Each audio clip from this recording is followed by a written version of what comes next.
The meeting of the North Andover Community Preservation Committee on Thursday, September 10th will come to order. And I believe the first thing is I have to read the state legal notice about having remote meetings. So bear with me while I read that. Pursuant to Governor Baker's March 12th, 2020 order suspending certain provisions of the open meeting law, General Law 38, Section 18, and the governor's March 15, 2020. Whoops, if everybody can mute themselves.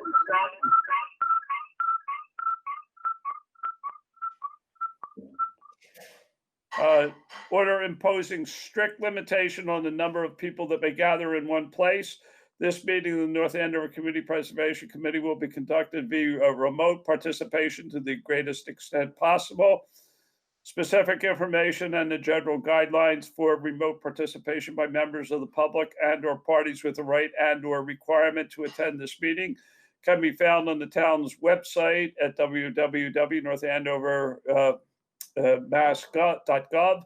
For this meeting, members of the public who wish to watch the meeting may do so on their television by tuning to Comcast Channel 8, Verizon 26, or online at www.northandovercam.org. No in-person attendance of members of the public will be permitted, but every effort will be made to ensure that the public can adequately access the proceedings in real time via technological means. In the event that we are unable to do so, despite the best efforts, we will post on the Town of North Andover website an audio or video recording, transcript, or other comprehensive record of proceedings as soon as possible after the meeting. Okay. And then the other thing that I believe need to do procedurally is take a roll call. If you could just say you're here. Brian? Present. Terry? Here. Tracy?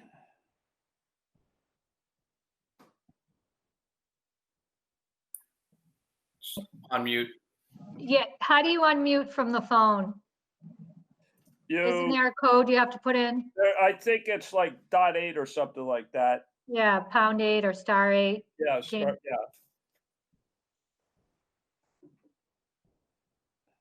Tracy? There you go. *6 here. Okay, you probably ought to mute yourself. Bill?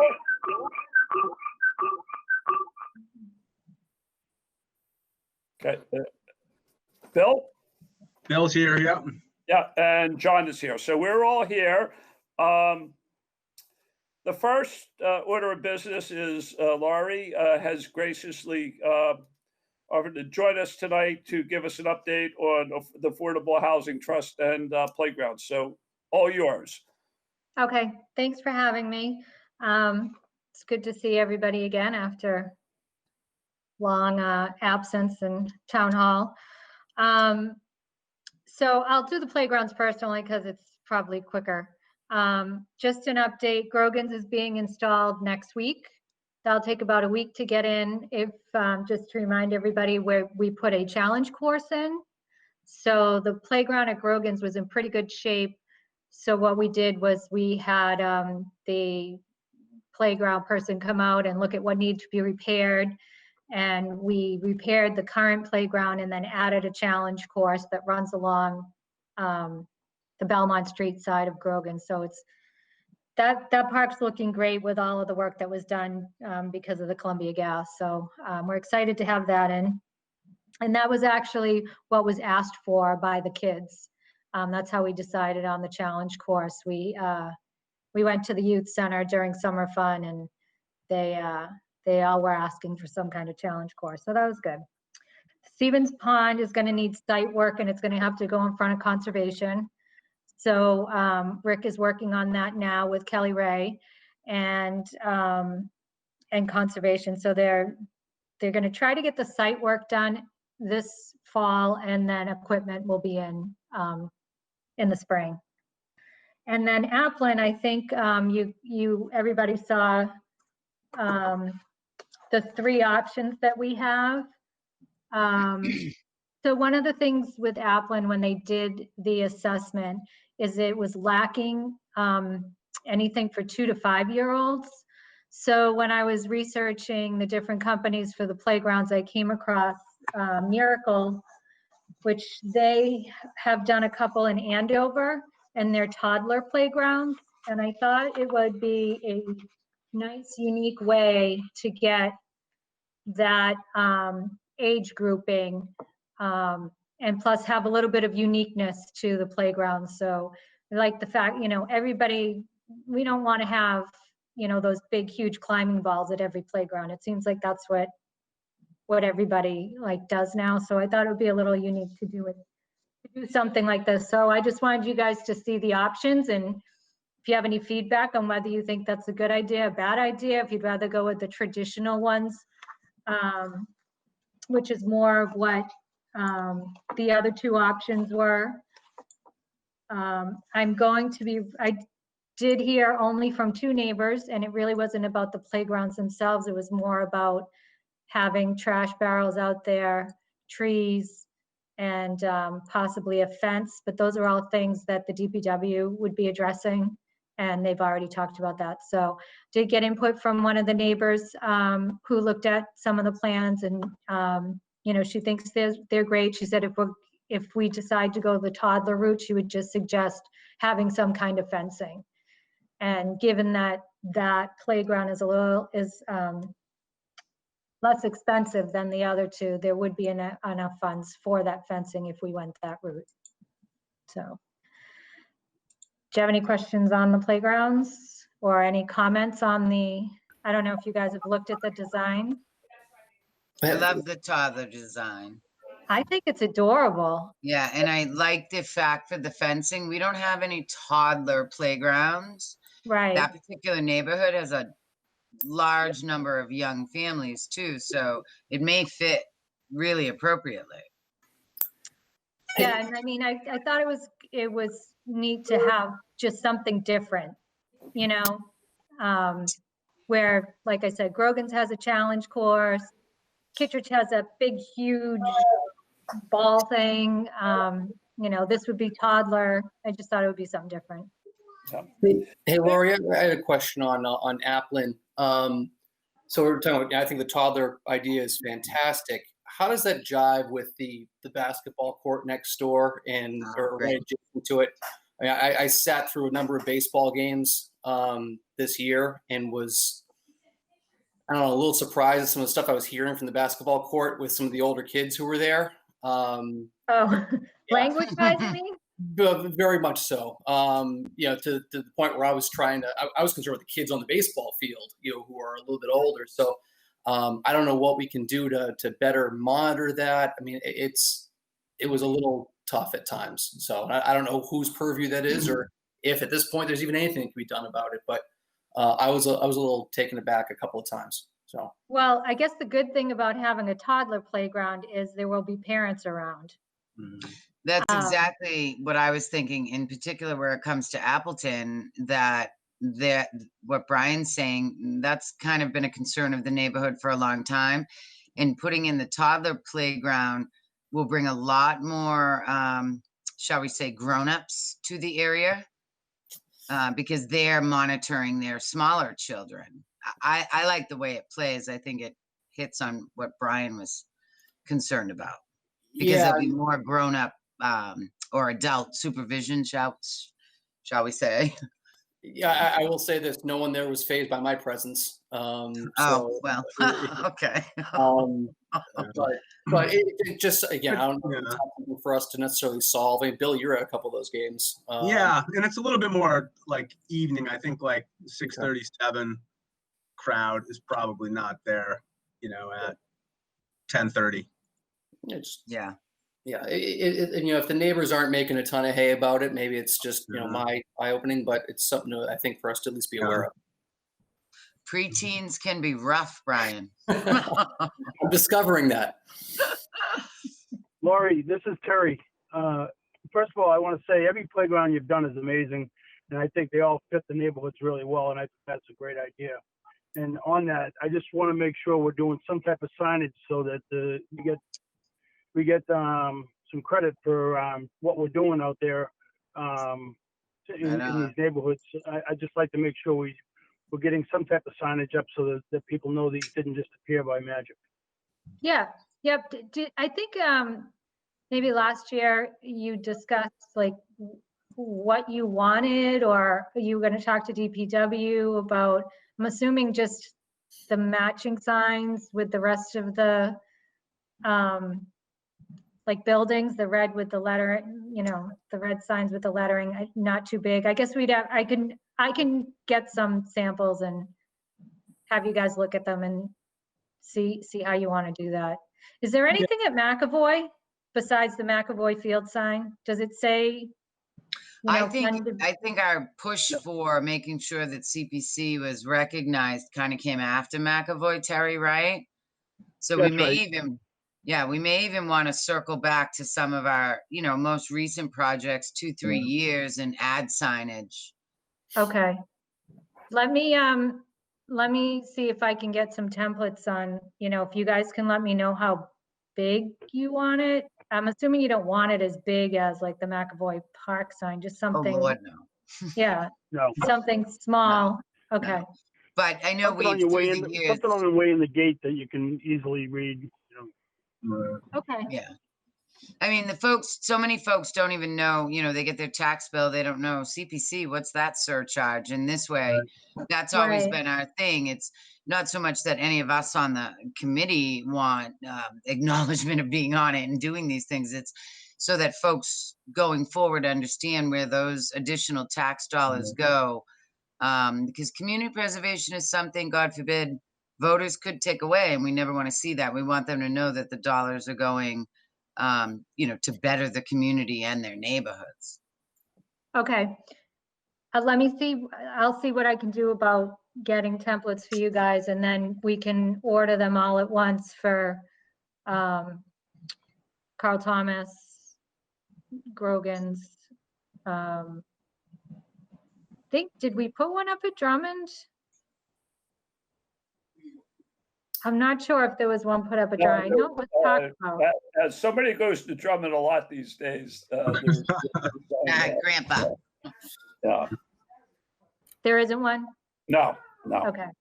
Okay, so I'll look into that, and I'll get you guys some kind of template and to approve. Great. That's awesome. Thank you so much. Okay, so is that it on the playgrounds? Yeah, good job. Thank Okay. you. Thank you, Laurie. Thank you. So just a quick update on the Affordable Housing Trust funds that have been given to us. We're still struggling trying to find some kind of bigger project to put some affordable units in. But with this unexpected turn of events this year, we were grateful that we had the CPC funding to be able to do the emergency rental assistance program. We wouldn't have been able to do it without CPC funding, only because of the trust doesn't have certain powers that the CPC does. So as long as we're using CPC funds to do it, we're okay. So we originally we went to the Board of Selectmen after the trust voted, and we asked for their permission for $100,000 to be transferred. And they agreed to that. And then we realized the demand was so high that we needed another 100,000. So in total, because we're also paying a fee to Greater Lawrence Community Action Council, because they're the group that's administering the program. In total, we've transferred the 200,000, then we've paid them 15,000 as a fee, as an admin fee. And right now, the deadline is September 30th, but the trust just voted last week to extend that until the funds are depleted. And right now we have 55,000 left. We saw applications, some of the applications weren't being approved because with the $600 extra stipend that was being received, people were not losing income due to COVID. But then once that 600 extra in unemployment, when that stopped, now these people are coming because they have lost income and they haven't gotten a job back yet, or they haven't gone back full time. So I think people would be surprised at the number of people that are really in need of assistance. So since we started on April 7th, we've had 95 applications. It's actually been more than that, but some of them were screened out at the beginning because they didn't meet the criteria. But of those 95, only 10 were denied, some because, again, they didn't lose income or they just didn't meet the criteria. And some of those 10 may come back now since July ended the extra stipend. So it's been a great help. I think that, you know, when you look at helping 85 of our residents stay in their homes, even though there's an eviction moratorium, this at least is helping them. It's helping the landlords, many of whom are North Andover residents. So it's been a good program. And we're glad to see, you know, that we've been able to help people. And again, we were going to end it on the 30th of September, but since we still have 55,000, rather than take the money back, we decided to extend it until it's depleted. Lori, how does that work? Do you guys pay it in a lump sum? Do you pay at each month? Do people have to reapply every month? How does it mechanically work? So the program is a maximum of $3,000 per household, and it's for 3 months of rent, and it will only pay per month up to 50%. So Okay. if your rent's $2,000, we would pay $1,000, and we would pay that for 3 months, and Okay. then you're done. What And it has, what? They can't reapply at that point? Well, not at this point. We thought that if there were still funds and there weren't any more applications coming in and people were still struggling, maybe we would amend the rules so that you could apply again. What it has shown us, though, is there's a dire need for a long-term rental assistance program, and that's the next thing. The next thing that we are venturing into. We actually just voted to spend $60,000 on a long-term, and that basically provides 12 months of assistance. It has nothing to do with COVID. It's to prevent homelessness. And we already have the program going. We get they're called home funds because we're part of a consortium. The town does, not the trust. So we have about $50,000 in North Shore Home Consortium funds that for the last 3 years we put towards this long-term rental assistance program. And it's been used up. So, and it's, you know, it's just showing that there's more of a need than I think people realize. I'd like to add, I'd like to applaud the Affordable Housing Trust in our community. I mean, as you all know, I'm the executive director for the Newburyport Housing Authority, also a similar community in North Andover when it comes to income. We have an Affordable Housing Trust who receives funds from their community preservation as well. And I work closely with them in Newburyport, and they came to me early on in the pandemic and didn't know what to do and what would be the best thing for the community, for their community. And I reached out to Lori because of this program. So not only did they create this program for North Andover, but we were able to share this program with a sister community in you know, on the North Shore. Newburyport adopted the entire program, exactly the same way that North Andover has done it, except we're working through Pettingill House as opposed to, you know, the nonprofit that we're working with here in North Andover. But the creation of this program has not just affected North Andover residents. We've been able to spread it out to other communities who literally adopted what our Affordable Housing Trust created. So I think I just wanted to make sure that everybody knew that this had kind of far-reaching fingers, and they're looking at doing the exact same thing as North Andover is now continuing it on and expanding it. A lot of affordable housing trusts struggle. They don't know what their mission is really. And this has been a great thing. So I'm very grateful to the Affordable Housing Trust and of course CPC for always giving money to them. But it's been amazing because they've affected a lot of families up and down the North Shore, and other communities are picking up the exact same program. So I thank Laurie and that committee very much.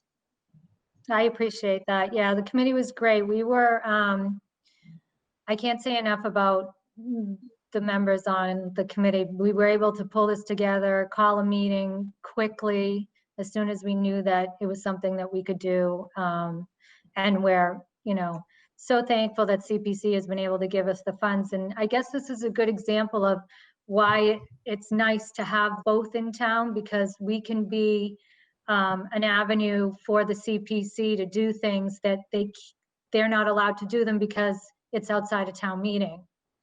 So it goes back to that, having that flexibility to be able to do things, pretty quickly.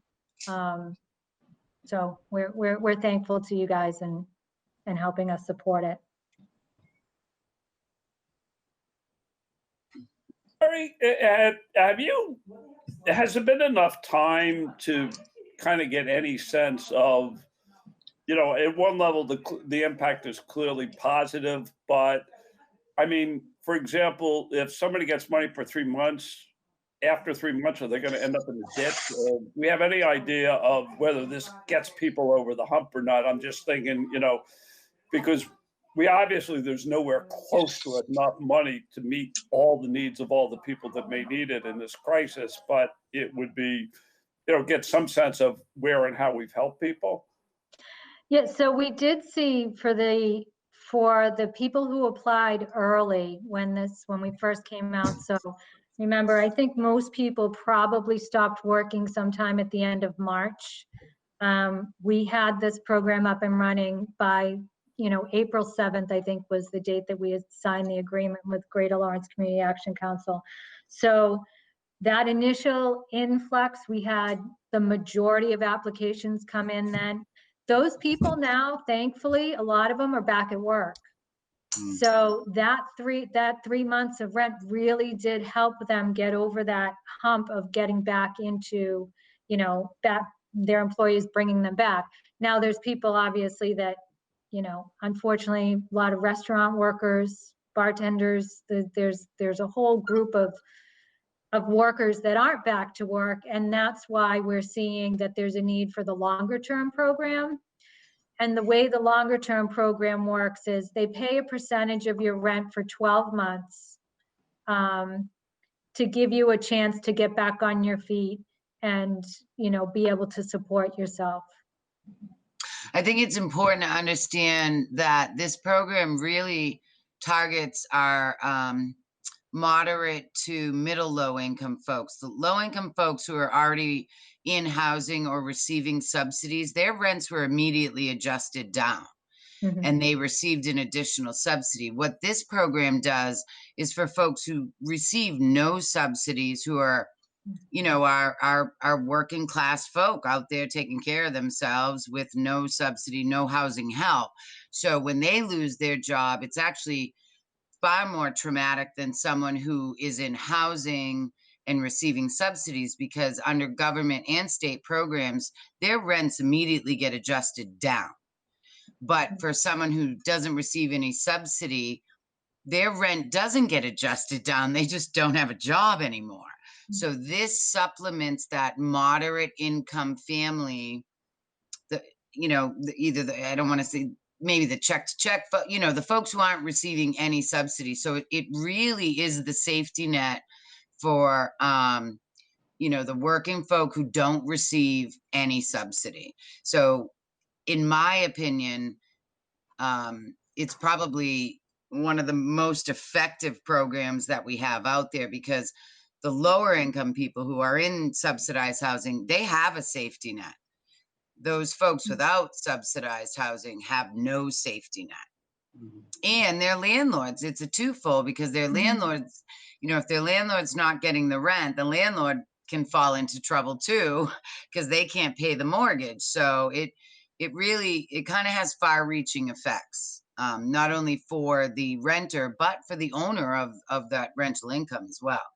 It's been a great program. It's really a section of our population that's often left behind, shall we say. Excellent, thank you. That is very insightful. I hadn't really thought of it in anywhere close to that depth of perspective. Thanks, Tracy.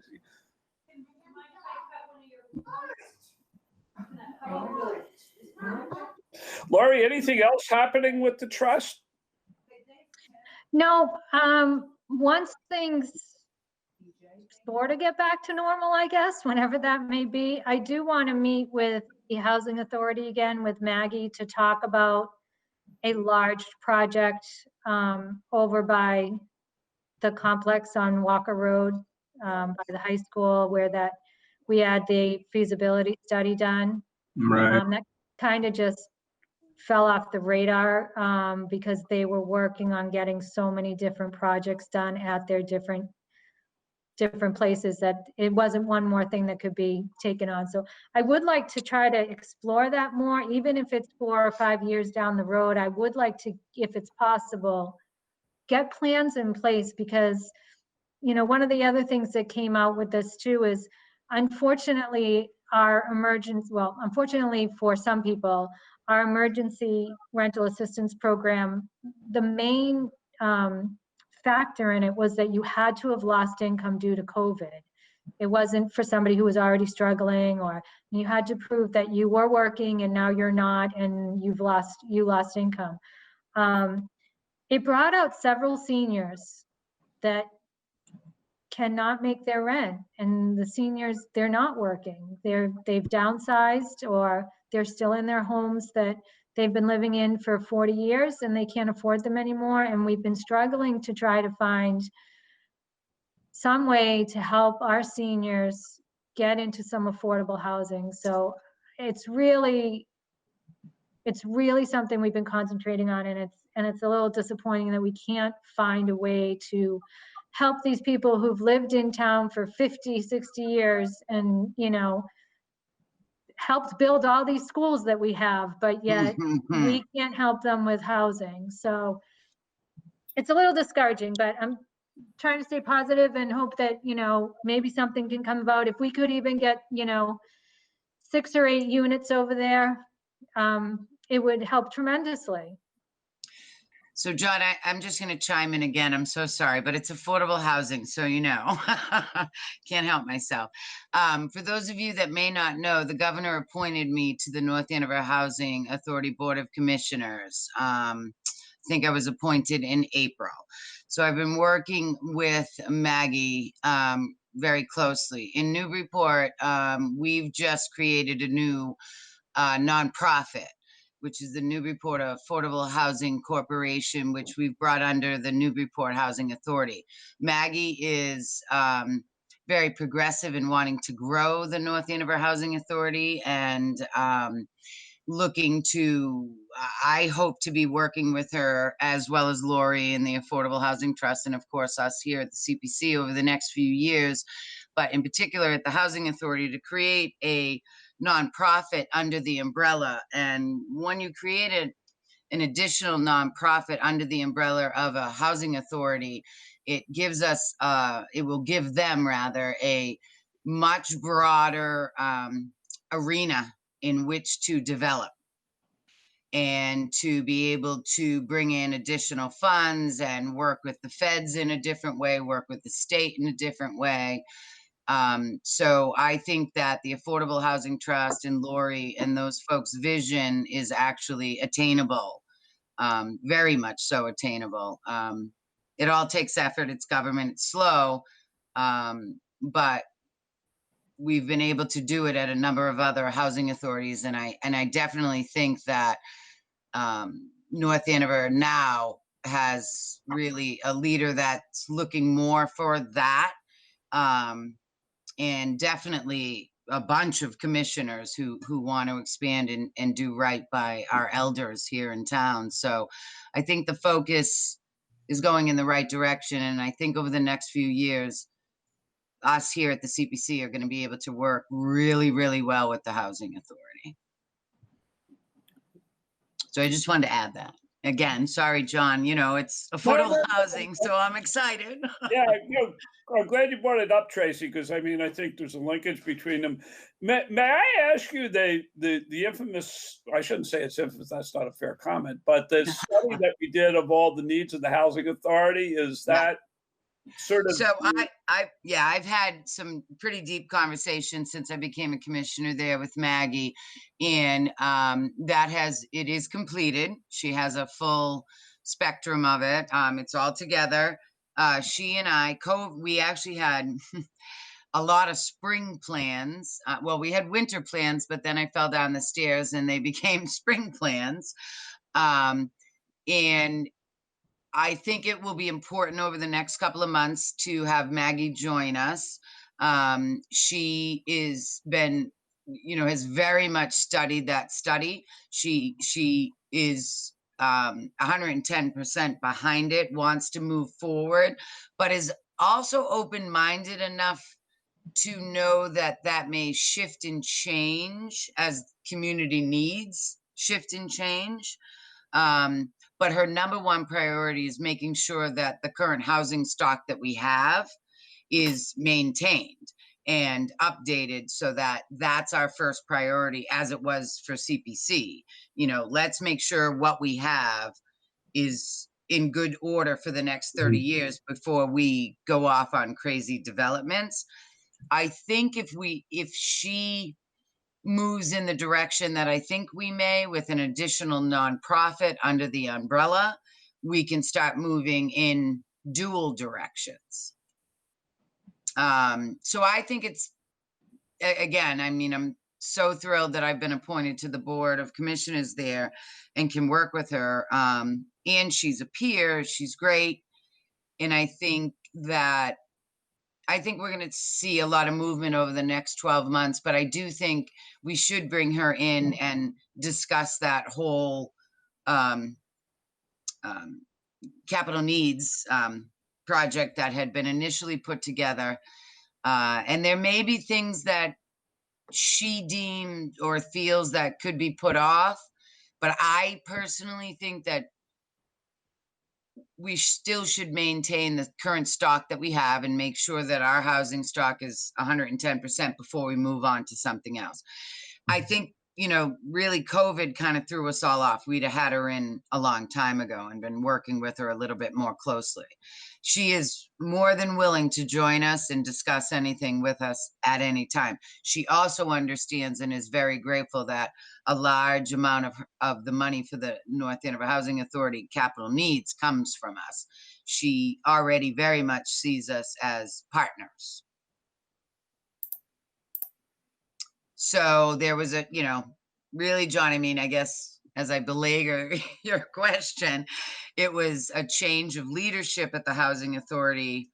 And then, COVID hit. So things got a little crazy. But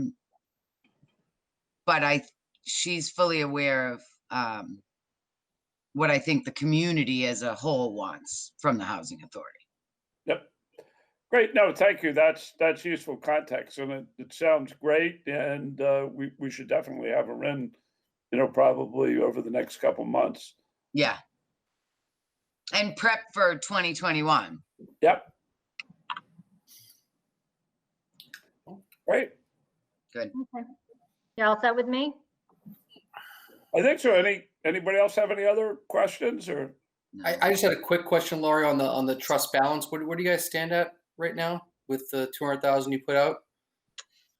We are around 800,000. Not gonna hold you to it. More curious because I know you guys are holding on stuff. Yeah, it's up there. I mean, that's why I say we've been, trying desperately to find a way to use a good chunk of that money to create affordable housing, not just support it, but to actually create it, because that's where the need is. Well, you've done great work. Thank you. Thank you. Have a good night, everyone.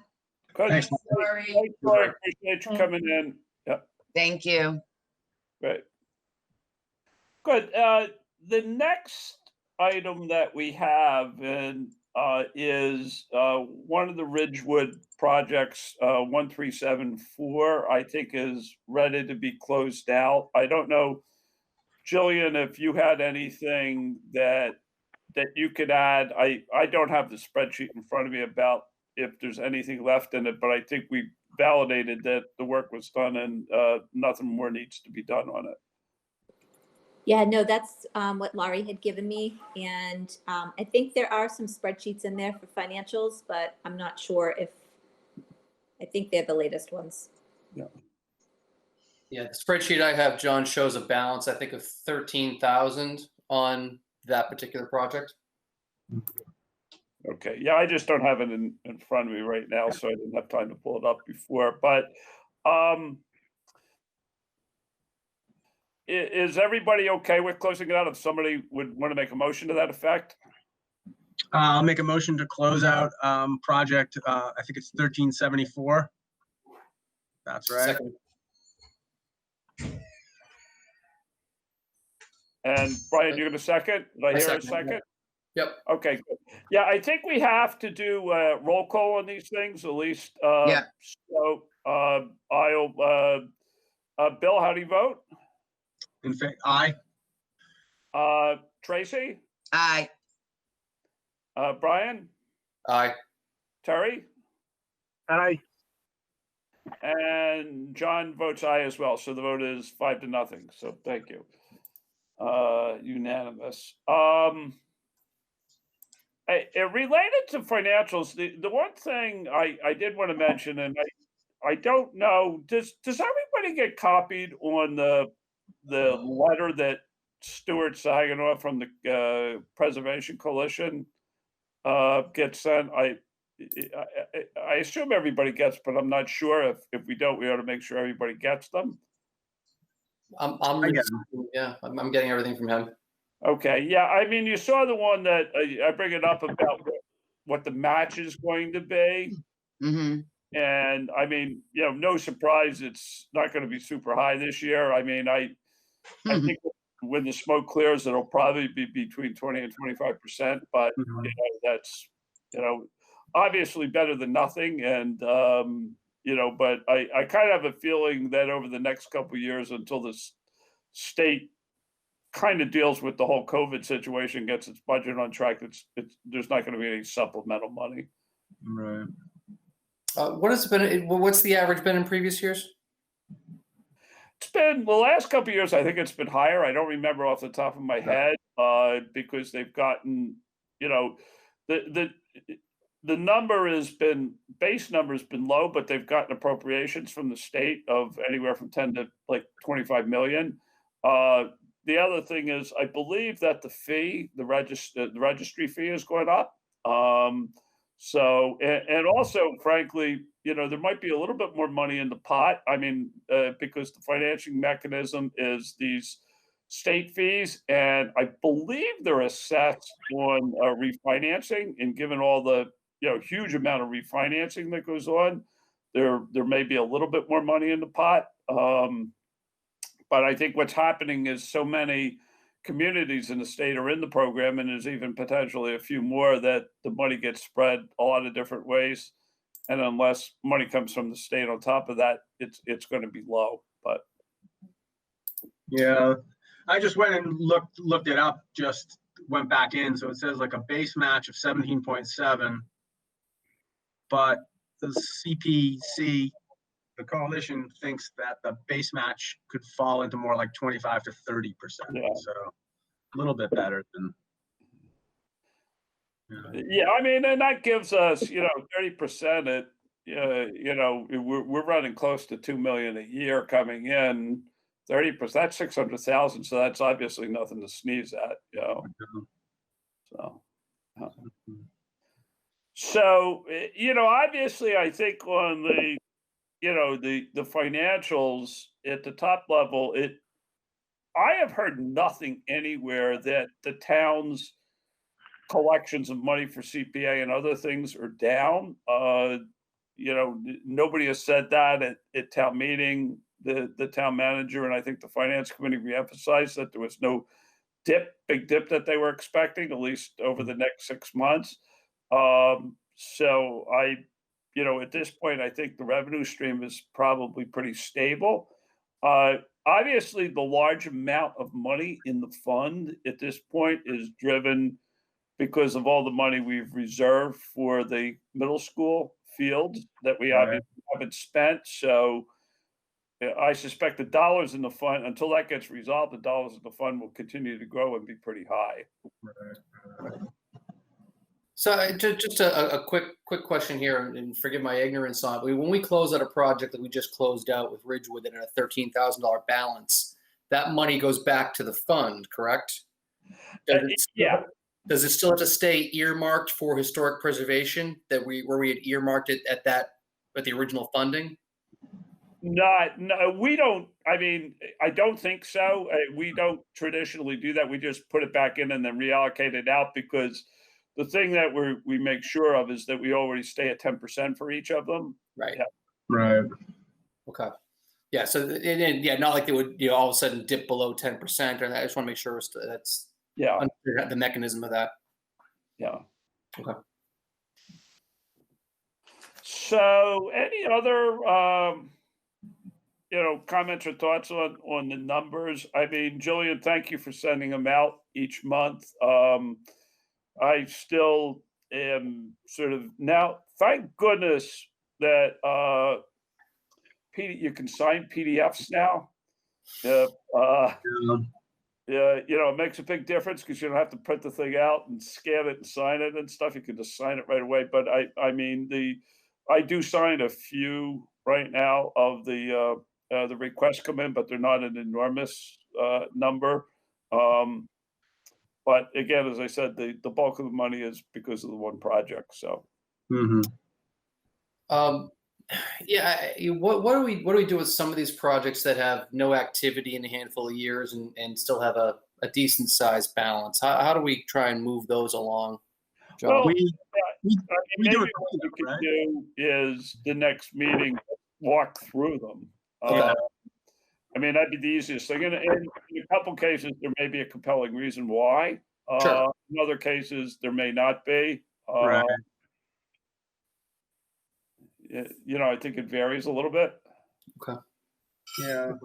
I mean, that's something I was hoping to get rolled into the website, which kind of got, slowed down just because I haven't felt like the IT department needs to be working on the CPC website during the pandemic when they're trying to let everyone work residentially. But I was trying to see if we could automate that so that every quarter, I think we have people who are good. If they're spending money, they're coming back every quarter and saying, this is what I spent and here's my progress.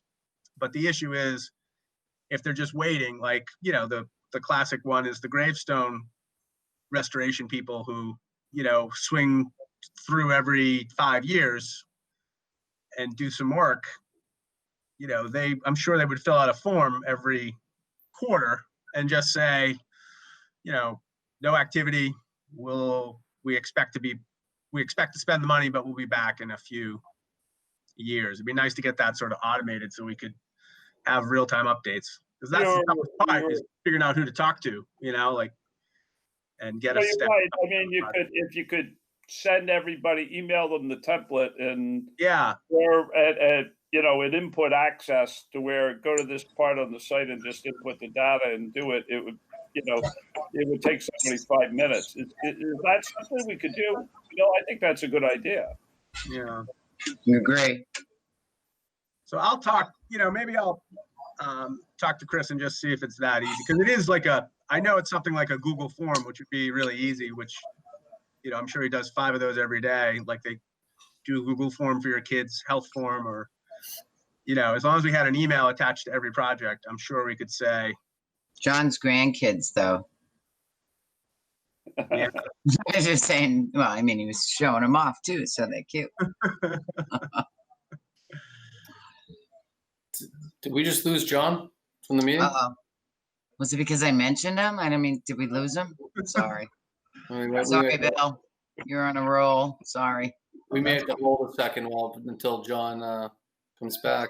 Right, because are we not at a quorum right now, or are we with 7 members? How do we lose him? It could have been, there he is. Coming back, yeah. Sorry, John, I think I jinxed you. I know you did, yeah. You know, it's I meant to hit the mute button and I locked myself out. Dumb. Yeah. So. All right. So we'll talk about those projects next meeting then.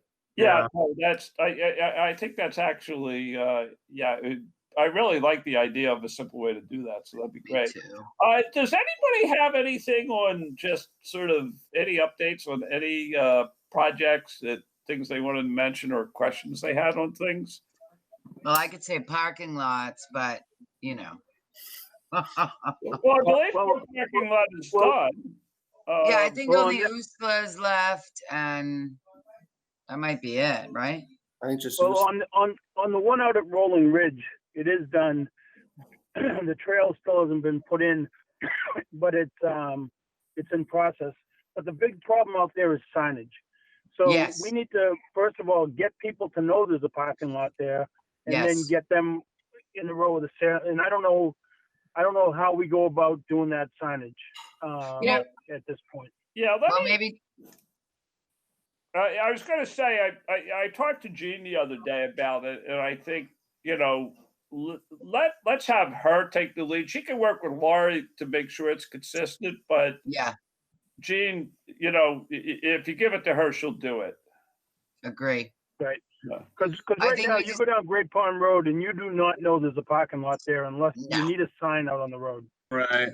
Completely agree, Terry. And that's been, an ongoing for a number of years, that we want folks in town to know that there are these beautiful, wonderful places that they can use, and we want them to use it. In particular, I think, unfortunately, during this ugly pandemic, people need to be outside and have as many places as they possibly can go or know they can go to.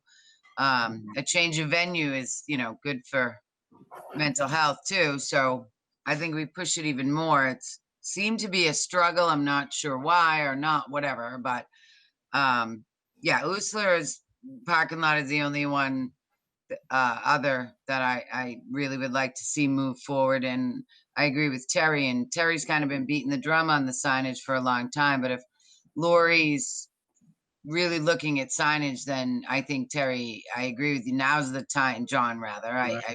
Now's the time to really kind of bang it home. We need to let folks know where they can go. The outdoors is our friend right now.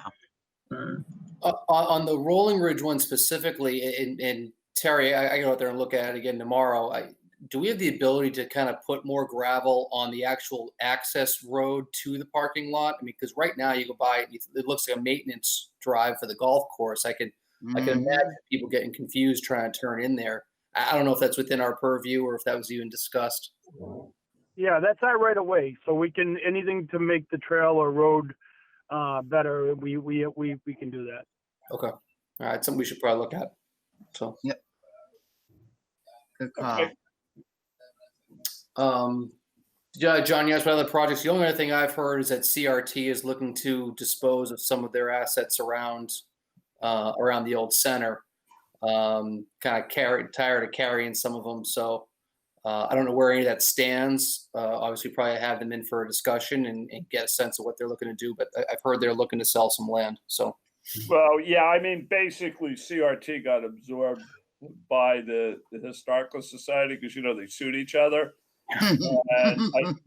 So all the commissioners quit. And I think, basically, I think the problem is the Historical Society doesn't have deep pockets, and all the money that they're going to have is going to go to refurbish the main building. I mean, the Textile Museum building. Yeah.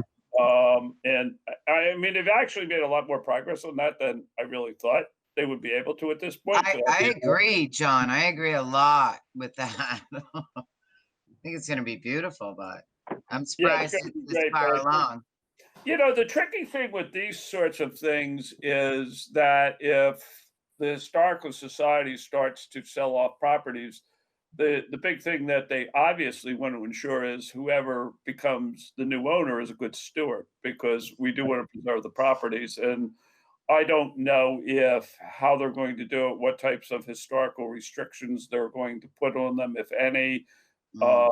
Obviously, anybody that buys those sorts of things has to have a love for old buildings. Right. Otherwise, they'd be crazy to do it. But I hope it works well. My personal preference would have been to have them keep own it, but if they're not going to do that, I hope there's a good landing.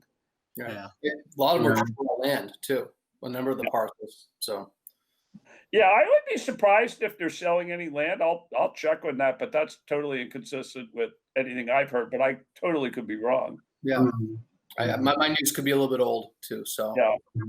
but we should Yeah. probably just have them If first. CRT has land to sell, we should definitely be looking at it. Yeah. So Yeah, good. No, I'm glad you brought that up. That's good. And you're right, Tracy, that we should stay close to that. So, um, I wanted to briefly mention the calendar, uh, Mhm. just because I suspect I don't have all the exact dates, but I suspect we'll be having a process similar to what we had last year, where somewhere around mid-February-ish is when we'll have to get all the applications in, Mm. and probably around by mid-March or so, we'll have to do all our reviews and deliberations. So I don't think there's anything that I've heard that would cause that to change. I mean, Donovan probably would know better than I, because he's been in the loop lately, but that feels to me about right. Um, I think Government is, well, I was just gonna say that government is basically functioning on the same calendar as we always have, just remotely. yeah, no, that's good. And I think, but the other thing I wanted to in line with that is, we obviously talked about bringing in the housing authority. Who else would we like to bring in? Maybe a combination of people we know are going to apply, but are there other people we'd like to come in just to give an update on what they're doing and so forth? I think we should hear from the Stevens Advisory Board. Yes. Yeah. I'm a little fearful we won't have projects because COVID has made things so odd or difficult. So I think maybe it's up to us to reach out to some of the groups who Right. have come to us before and let them know, hey, I mean, it may be a Zoom meeting, but we're running, we're Right. we're working, we're here, we're looking for you. Whatever. I just think that some of our nonprofits that we've worked with in the past, government, everything is so strange right now. It may be up to us to reach out to folks we've worked with. That's kind of why I was with Brian on let's keep an eye on CRT. It may be a funny year where there's not a lot of folks coming forward. So maybe it's up to us to advertise. I don't know, advertise is the correct word, but get the word out that, community preservation is up and running as normal, even though it's a plague. Right. Maybe the Fields Committee too, if they Yes, yes. And Terry, right? Fields Committee, So- Terry, those kind of things. Right, and the other person is the Trails Committee. Now, I Yes. had a few meetings with them, and one of their problems is everybody's, they don't have very many people who can actually cut trails or do anything, and some of the trails are falling in disrepair, and they just don't have enough volunteers.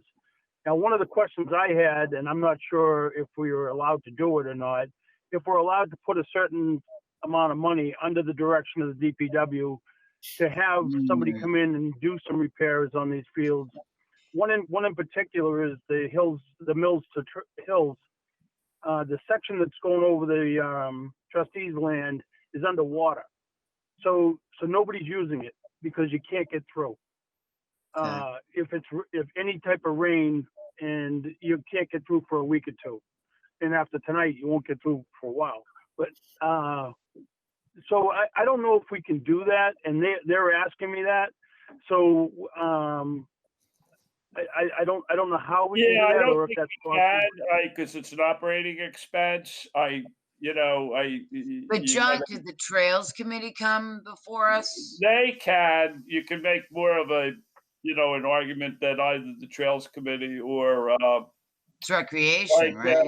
the Trails Committee or the trustees, but you get But we into can't, that, what's an operating expense versus what's a refurbishment, and, it's sort of the so we baseline can't, of what you're. we couldn't Well, give what I to was thinking, DPW, but could we find a creative way? so the thing with that, John, is we paid to put it in, but we just put it in wrong. Ah. Oh, well, that's not good. So we went low and in the mud. We need to just put in some type of a base on the trail that won't sink. Terry, who So- originally requested the money? Which group? So that came. She left. John, you might remember her name better than me. It was She Judy, put- yeah, but she's been long gone. I need to, do you Right. remember, I hope we didn't close that project out, or maybe we did because we spent all the money. We didn't spend all the money, we just spent the money to fix the problem.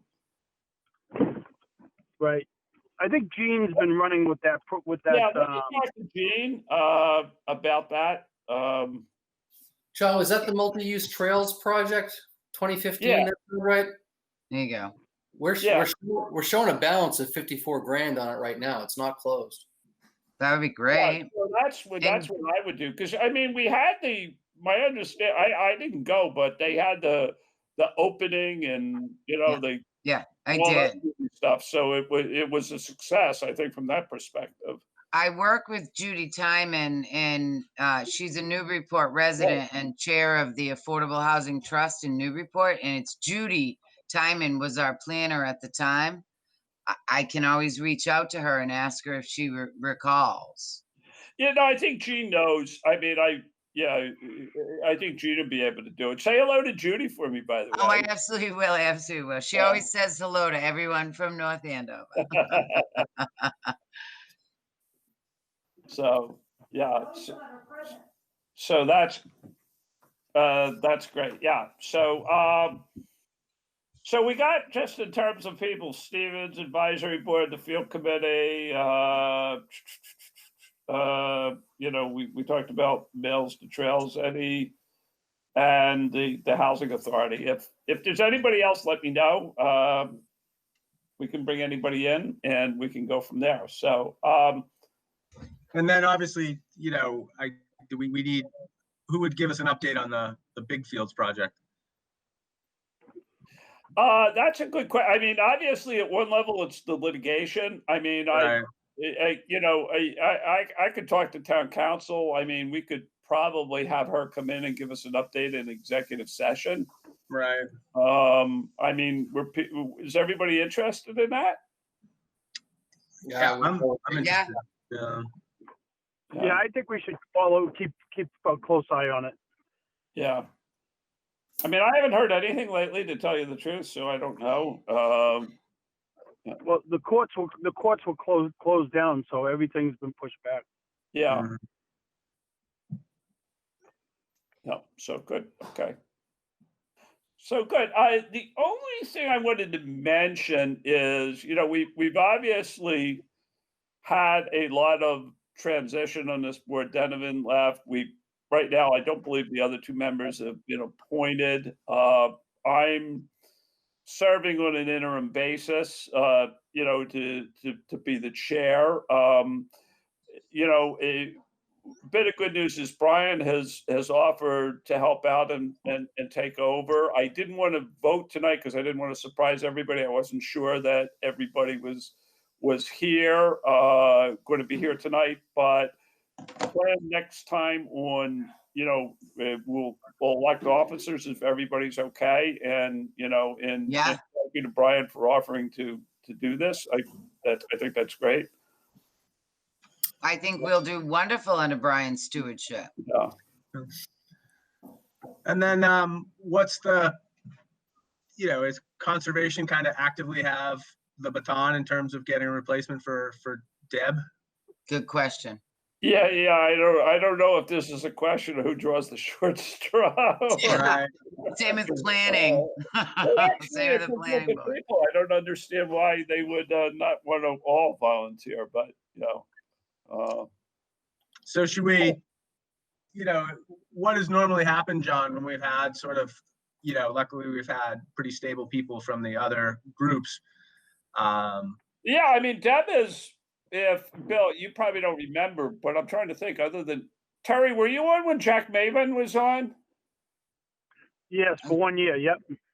Yeah, Jack Maven. Deb's been at it for a really long time. So it's like and CJ's been on it for a long time, and I've obviously been on it for a long time. So most of those positions have not turned very often. Mhm. I mean, I think we'd like to, yeah, I can. Is Al the chair right now? I don't even remember off the top of my head who's the Yeah, chair. Al Manzi? No, Lou Napoli. Oh, Yeah, is he's Lou the Lou. chair right now? Yeah, I was going to maybe, reach out to him and find out what was going on. I right. don't know. Yeah, do we send I just like to make sure we've got, it's always great to have 9 members right away. So you're not, in this thing where, are we a quorum? When do we have a quorum? So I don't know if it's like, my thought was, is there some sort of thing the acting chair sends over a note to the chair of the thing that says like, hey, we'd like to have a nominee by this date. Really the town manager's job. Is it really? That's the person who does it? Okay. Yeah, The town manager I should be think we'll have managing to the. pretty soon. I certainly think they're a critical part to this because Yeah. Agree. It is obviously a large reason why people like CPA. So I Right. think we've got somebody. Yeah. No, I think as long as I just want to make sure it was, it was communicated all the way through and it wasn't kind of sitting in someone's inbox, and then we have to wait another month for them to have a meeting and then. That could happen though, Brian. I mean, each chair of each committee, unfortunately, kind of runs their show, but it's been pretty common practice that a town manager encourages the other boards for a board or a committee such as ours where other boards have to appoint. They're pushed to do that because it would leave a committee such as ours almost unfunctioning or Right. Right. I don't want to say illegitimate because we can have a quorum, but the reason community preservation is composed of the members as it's composed of is so that we address the entire needs of the community. So it would be in Melissa's purview. And if she doesn't, then I would encourage John or our next chair to really push Melissa to make sure that those other boards get members here. Yeah. Right. My understanding is the select board is trying to have an appointment done by the end of September. Because I know they had Yes. a number of candidates and that COVID slowed everything down, but they had a lot of applications, my I understanding. was just going to say though, Brian, yeah, the nice thing is they actually have a number of applications. Right, they do. So, So, John, this is Terry. Maybe this is a good time for you to maybe say a word about Devin and Deb, our unofficial harbor master, for all her time and for Devin's participation in the last few years. And thanking them for everything they've done. Wish we could have a real one. Yeah. Yeah, I agree. Yeah, no, I think that's true. I mean, Deb has probably been one of the longest tenured members. I mean, I'm, of the committee and, always participated with great enthusiasm, and it was a wonderful thing. And I think Donovan, did a lot in the time that he ran things. It certainly was hugely convenient to me for him to do the heavy lifting for a while. So I appreciate that. I guess his work commitments became too big to deal with. So. Good. Great. Good. Well, before we break, anything else? I guess just motion to approve the last minutes from our meeting. Okay. Do I hear a second? Second. Okay. Abstain. Brian, Oh, sorry. and a second by Bill. Sorry. You can still vote, Tracy. I have to abstain. I'm sorry. I jumped right in. I'm so sorry. I thought you already voted. Sorry. Yeah, Abstain. no, well, we actually will have a problem then because we'll only have 4 to vote, so. I actually can't vote though. It was when I You- was you still weren't recovering there. from Oh, that okay. Yeah, yeah. So wonderful are you fall. guys okay with holding that off then? Yeah. Until we get a voting quorum, so, Sorry. yeah. right. Okay, I withdraw my motion. yeah, Second, how about a motion to adjourn? I actually will motion to table the minutes. Second it. okay, I think we could do that by a voice. All in favor of that? Aye. Aye. Yeah, okay. Aye. And now a motion to adjourn? So moved. Second it. Okay, we heard a second. We'll do, Bill, how do you vote? Aye. Brian? Good night. Aye. Good night. Tracy? Aye. Great to see you all. Terry? Aye. Great, and John votes aye. Hey, thank you all. This was fun. It was a little different, but, I thought we got stuff done. Thank you all.